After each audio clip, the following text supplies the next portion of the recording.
Oh, something huge, dude. Really?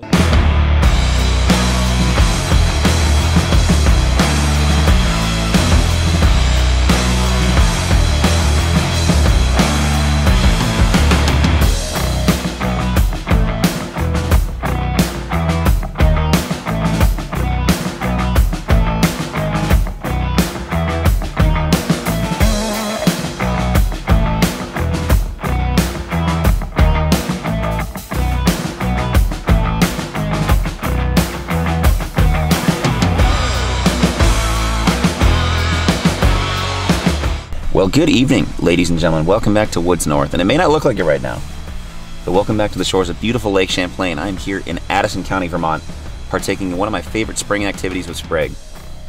We are going after bullhead catfish tonight. We call them bull pout, horn pout.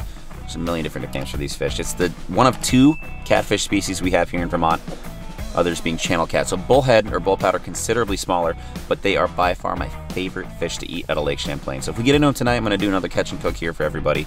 Got a lot of positive feedback from the turkey hunting video that we did. We also did a catch and cook for that. So I'd love to make that happen again with my favorite fish to eat out of Lake Champlain.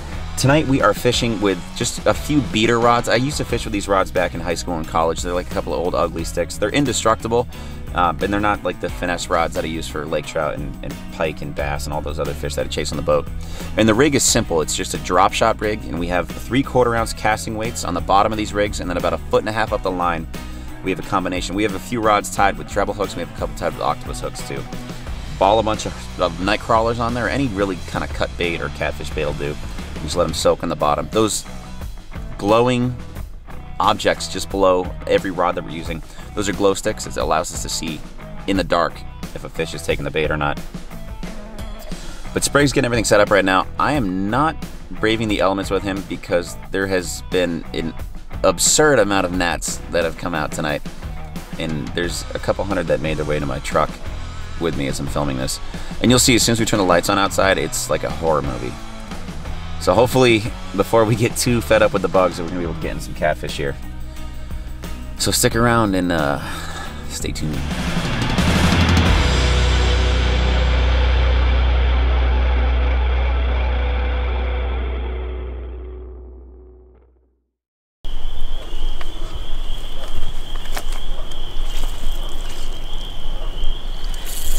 Oh boy.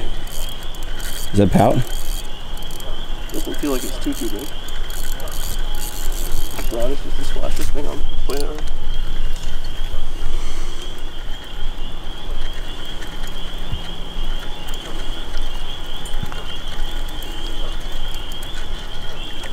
Out for sure.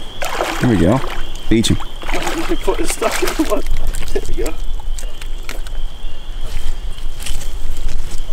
Look at this grimy thing, huh? Oh, I gotta remember there's a treble hook in there now. Oh no, this one isn't treble.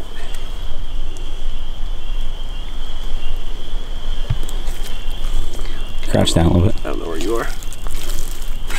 Perfect. Oh, he's a little muddy. Yeah, you want me to rinse him? No, he's alright. That's cool. Want to fill a bucket?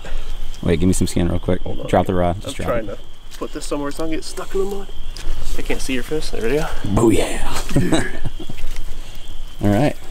That's earlier than I thought we were going to catch one. Yeah, let's fill it. I'm going to do this off the right. Doesn't need to be a ton of water. You can always add more. Well, maybe more than that. Drop in.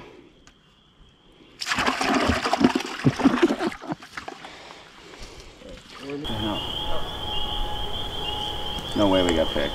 Maybe he was there for a long time. I'd check it. Oh, he's still there. He's still there. Ready? Yeah, go.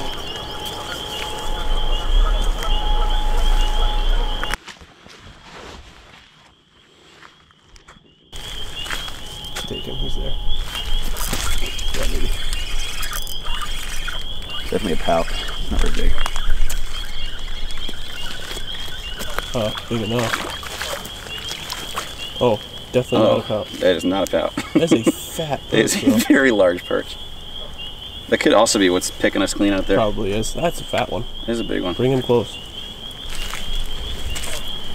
And don't worry, he got all 3 hooks Dude, in his mouth. That's a big perch. Yeah.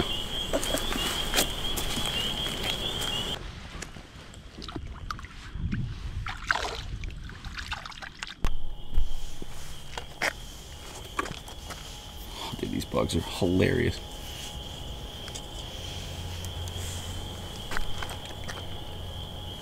Still hitting when I put the glory off.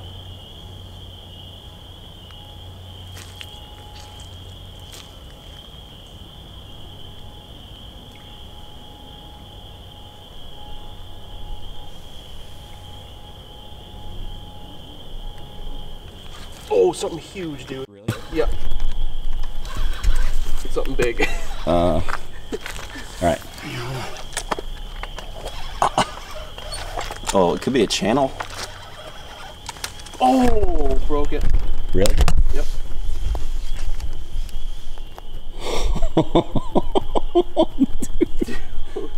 It could have also been a snapping turtle. Did it feel like a fish? Yeah. I was getting ready to come help you.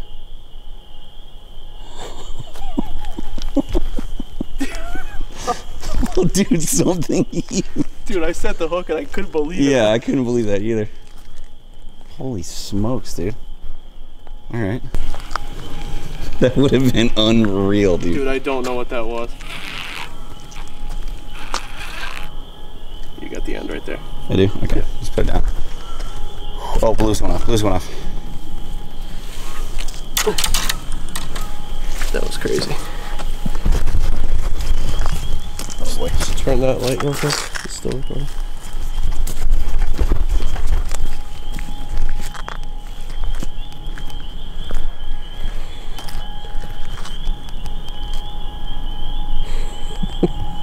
Dude, that was wild. I can't believe that. That was on the stiff rod too. Yeah. Thank God. Can you imagine if that was on the... That would have broke the rod. We're going to take this. I would.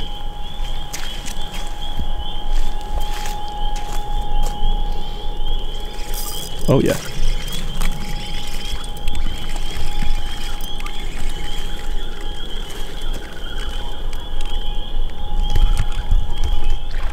Another perch. Oh no. No, it's a pout. Oh my god. It's not very big. Thing was taking drag. Yeah. Is that what you just set the hook in? I don't think. You don't think it was that one? If I'm being honest, I don't think that was it. Since we're here and we're being honest. I'm an honest guy, right? I like to think so. That one is small. That is tiny. Still got a fat belly though. Yeah, full of eggs. All right, well, we got 2.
grip very hard.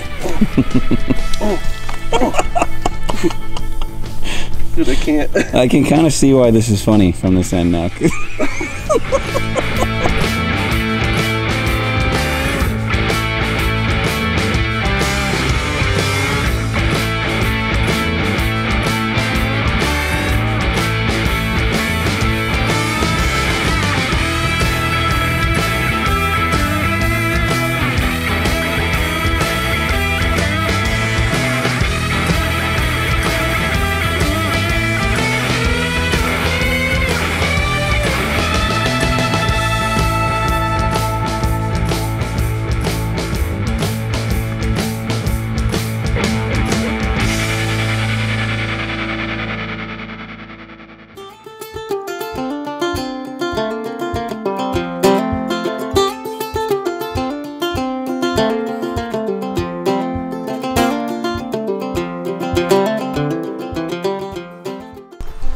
Alrighty, last night was a ton of fun.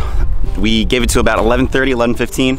Ended up catching 5 pout. This is not by any means our best night. We've been down there before. Sprague and I have caught 25 to 30 pout. But 5 is more than enough for what we're about to do right here. I'm actually only gonna cook 2 of them up, and the other 3 are gonna get sealed up and put in the freezer.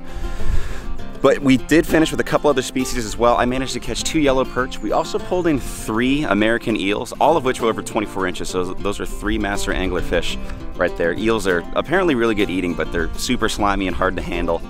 And they don't behave very well once you get them out of the water. Also, Sprague hooked into maybe the biggest fish in Lake Champlain. We'll never know what that was. It broke off in the dark. Absolutely sawed off 20-pound braid with a pretty large treble hook and 3/4 ounce weight on the end. But that's okay, it is the next day. And that is actually the trick to eating bullpout. A lot of people will just throw them right on ice or they'll bleed them out in a bucket, and you actually shouldn't do that. I've heard of a lot of rednecks will bring them home and put them in their bathtub and leave them alive overnight.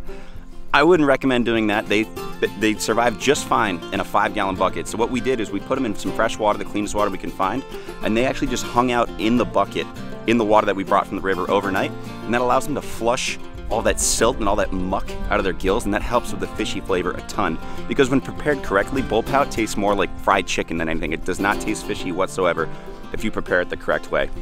And usually when I cook up fried fish, we get the deep fryer out and we're, slinging a bunch of light beers and we're just having it with some table sauce, some rice, and maybe some green beans. But we're gonna actually fancify this recipe up today. So this dish is actually inspired by something that we serve at the restaurant in Burlington. It is, it's just kind of like a fried fish bowl, and it starts with a bunch of steamed kale. I have some Carolina yellow rice, or Spanish yellow rice, I guess. And on top of that, we're gonna put the beer battered pout. It's also gonna go well with something called pickled escabeche, vegetable escabeche. It's like a mixture of cauliflower and carrots, green beans, and roasted red peppers. So that's gonna go all on top of the rice and the kale, and then it's gonna be finished with this aioli that I made. And obviously, like I said, I'm a sucker for table sauce. This Louisiana brand hot sauce, it's like $1 a bottle, but it goes absolutely delicious with fried fish. So I'm gonna call this Louisiana Zap. It's just like a quick aioli I made to kind of make this recipe a little more upscale. But the first thing we gotta do is we gotta clean these fish out. Like I said, we're just gonna clean up 2 of them right now, and the others are gonna go in the freezer because I'm just cooking for 1 at the moment, but let's get cooking.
Well, not only does this look fantastic, but it also tastes amazing, which wasn't a surprise to me. There's a lot of different flavors kind of going on here. There's a lot of zap from the sauce, and there's kind of a good acidity from the escabeche, and that leafy kind of earthy flavor from the kale kind of grounds everything together.